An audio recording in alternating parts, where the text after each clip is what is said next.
Beat Saber was much more important to VR's growth than Half-Life Alyx. I think that's a pretty bold claim. I think some people are going to disagree with that. Let's jump into it. This is good old John Carmack talking about what is helping VR grow the most. John Carmack, the former CTO of Oculus and legendary programmer, isn't shy when it comes to voicing his opinions on all things XR. Meta's block-slashing rhythm game Beat Saber, which was released in 2018, which was 7 years ago, I can do math, was far more important than Half-Life Alyx in pushing adoption to the medium. While Valve's PC VR game Half-Life Alyx in 2020 is largely prized as the pinnacle of AAA VR gaming, Carmack maintains that Beat Saber was far more important owing to the hit rhythm game's release on the original Quest in 2019. So I will say, I think if you, as a VR developer, if you want to get the most amount of reach for your game, you have to release it on standalone. And I think that's going to be the biggest difference between these two games, is that Beat Saber, you can play anywhere on any VR device, and Half-Life Alyx, you can only play with a very beefy PC. And just the sheer number of people who have played Half-Life Alyx versus, or Beat Saber versus Half-Life Alyx, is going to be significant because not that many people have super hardcore gaming PCs. This is like the console VR gaming is, and so people buy a Quest headset to use as their console. They don't buy it to connect it to a PC and have it be like a accessory device. That's what the most use case is. It's a console to play games on. And that, side note, I think that's what Meta doesn't really understand right now, and that's why they're having this hard time pushing the medium, is because they're trying to create Horizon Worlds and have it be like a daily iPhone kind of device, when they don't realize people just want it as a gaming console.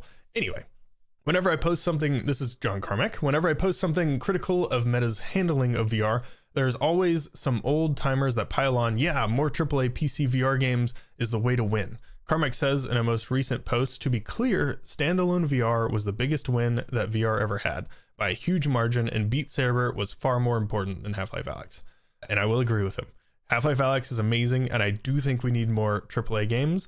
I think the reason we're not getting more AAA games is because it's too expensive. There's not, we're in this weird point of VR where a lot of people have the headset now, but there's not a ton of people playing daily enough. And I think it's growing. I don't think like this is like VR's dying and it's not working. I think we've been growing, and we're finally to this point where if you're an indie developer, this is a perfect place to be, because it's too expensive for AAA. They can't afford to pay 40 people full time for 2 years or 3 years to work on this AAA game.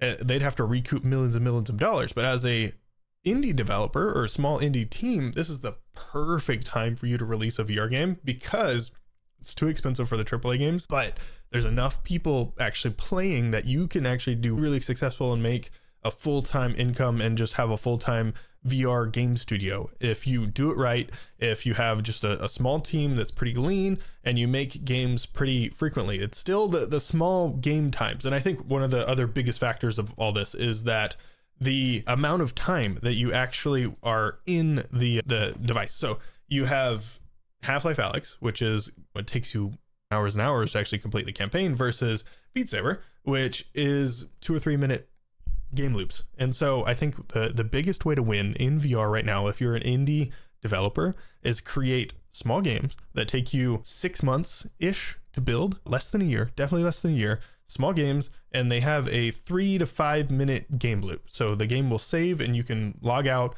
after about 3 to 5 minutes, 15 minutes maybe at the max, because people stay in VR for 30 minutes or less. And so if you create a game where it's that short game loop, it's a relatively simple game, we're still in that kind of little arcade, a Half-Life Alyx every now and then, but right now it's still, VR is still in the arcadey, like early, I like to tell people it's early iPhone days, where back when like the iPhone came out, people were starting to, figure out what did well in the App Store and what didn't. Back then it was mainly just games. There wasn't a ton of like Slack or any of those kind of B2B business type of apps yet. It was mostly just like games, like a little lighter app or a flashlight app or that kind of stuff. And that's where VR is right now. We have enough people playing VR that you can make a pretty decent income from, as an indie dev, publishing some kind of simple arcadey kind of app. And I know some people hate that.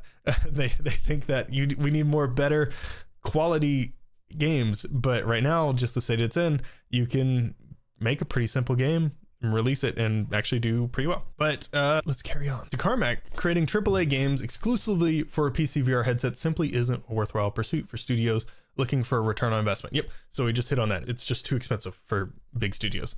Using a PC to drive VR experiences is a boutique niche, still valuable and definitely worth supporting as a bonus feature, but not something that's going to turn into even console level success, let alone a mobile level. It's difficult to argue that with Carmack at this point, to date, Beat Saber has generated 10 million unit sales. So this is not $10 million. This is 10 million sales, which is wild, which doesn't take into account the mountain of paid DLC. They have a lot of DLCs, so much music that you can buy.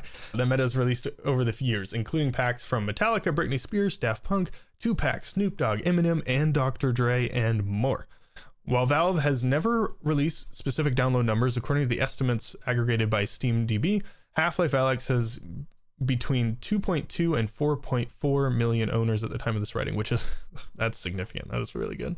That's not to say AAA PC games can't create what John Carmack calls VR bonus features, though, which would ostensibly entail sidelining VR support as an optional mode. Blah, blah, blah, blah. Basically, if you want to make a game that's going to do right now in this current VR environment, you need to make a standalone game. It needs to be a standalone experience. You can make a higher quality, higher graphics version that can be played on PC, because some people will play, but for people who release games on Steam and on the Quest Store, I think the numbers I saw recently was about 90% of your sales are on the Quest Store, the standalone Quest Store, and 10%-ish, 10-15% are on Steam. So that's just where the cards fall right now. What do you think? Do you think we need more AAA games? Or do you think we need more arcade games? Or do we just need more people? Or do we just need more games?